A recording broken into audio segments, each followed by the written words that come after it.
Harut और Marut कौन थे, बाबुल का कुआं कहाँ है और हारूत और मारूत का जादू किस तरह का था।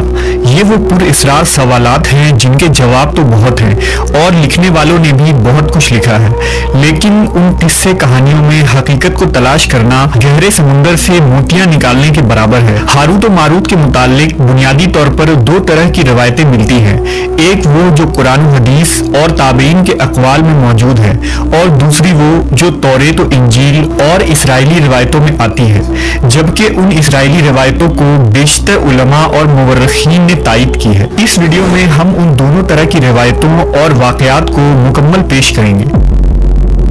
रिवायतों के मुताबिक हजरत इदरीस अलैहिस्सलाम के ज़माने में एक मरतबा आसमान और ज़मीन के दरमियान से पर्दों को हटा दिया गया तो फरिश्तों ने ज़मीन में आबाद इंसानों को देखकर ताज्जुब किया और बोले, या रब्बुल आलमीन, हम तो गुनाह के करीब भी नहीं जाते, जबकि ये बनी आदम गुनाहों में इतने मुब्तला हैं। अगर हम उनकी जगह होते तो कभी तेरी नाफरमानी ना करते।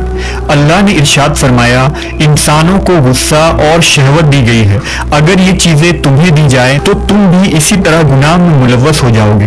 लेकिन फरिश्तों ने कहा, हम ऐसा हरगिज न करेंगे। लिहाजा अल्लाह के हुक्म से फरिश्तों ने अपनी जमात में से दो बेहतरीन और इताअत गुजार फरिश्तों को चुन लिया जिनका नाम हारूत और मारूत था। अल्लाह ने उन दो फरिश्तों में इंसानी फितरत और शहवत डालकर दुनिया में भेजा। वो शहर बाबुल में दो खूबसूरत इंसान बनकर आए और काजी के काम पर मुकर्रर हो गए, जहां वो लोगों के दरमियान फैसले किया करते थे। एक दिन उनके पास एक औरत अपना मुकदमा लेकर आई और कहा कि उसका शौहर उसे बहुत परेशान करता है। हारूत और मारूत ने जब उस औरत को देखा तो वो उसकी खूबसूरती और हुस्न से मरऊब हो गए और उस पर आशिक हो गए। उन्होंने उस औरत से ज़िना की ख्वाहिश की तो औरत ने उनसे कहा, तुम्हारी ये ख्वाहिश मैं तभी पूरी करूंगी जब तुम बुत की पूजा करो, शराब पियो या मेरे खाविंद को कत्ल कर दो। हारूत और मारूत ने शराब नोशी को छोटा गुनाह समझकर पी लिया और नशे की मस्ती में दो और कबीरा गुनाह कर बैठे। उस औरत ने उनसे आसमान पर चढ़ने का अमल भी सीख लिया जिसके जरिया वो आसमान पर जाते थे। जब औरत इस अमल के जरिया आसमान पर गई तो अल्लाह के हुक्म से उसे सितारे की शक्ल में मस्ख कर दिया गया। चूंकि उस औरत का नाम जोहरा था इसलिए वो सैयारा जोहरा कहलाया, जिसे आज वीनस कहते हैं। इस गुनाह की वजह से हारूत और मारूत खुद वो इसमें आजम भूल गए जिसे पढ़कर वो आसमान पर जाते थे और बतौर सजा उन्हें बाबुल के एक कुएं में उल्टा लटका दिया गया, जहां वो ता क़यामत यूं ही कैद रहेंगे।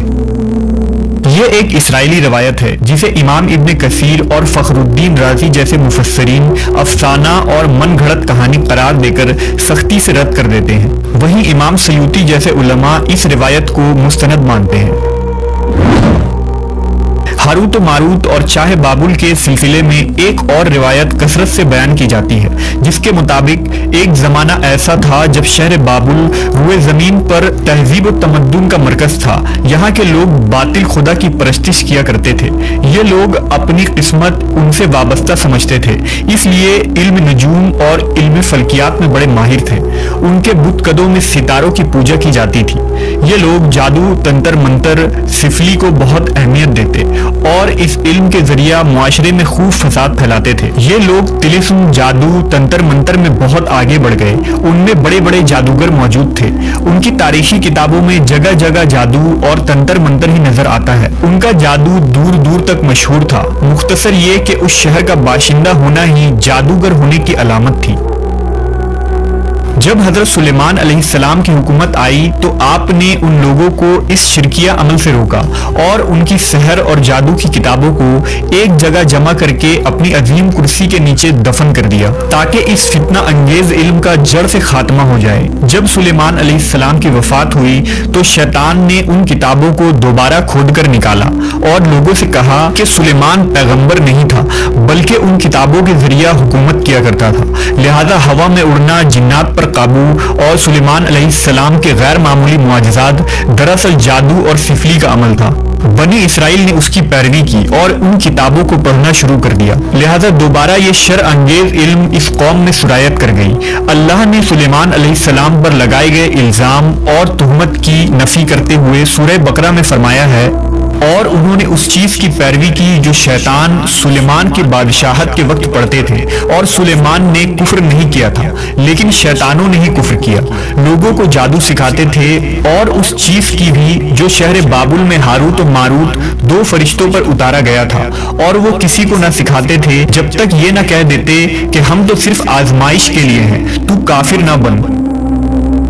لہذا جب یہ سحر کا علم بابل میں عام ہو گیا اور لوگوں کی تکلیف اور پریشانی کا باعث بن گیا، تو اللہ نے دو فرشتوں کو انسانی صورت میں مامور کیا کہ وہ جادو کے عوامل اور اسے باطل کرنے کا طریقہ لوگوں کو سکھائیں تاکہ وہ جادوگروں کے فساد اور شر سے محفوظ رہ سکے۔ لیکن یہ تعلیمات غلط مقصد کے لیے بھی استعمال ہو سکتی تھی۔ حالانکہ وہ فرشتے لوگوں کو تنبیہ کرتے تھے اور ان کے لیے صراحتاً کہتے تھے کہ یہ تمہارے لیے ایک طرح کی آزمائش ہے، لیکن پھر بھی وہ لوگ ایسے کاموں میں پڑ گئے جو انسانوں کے لیے ضرر اور نقصان کا باعث تھا۔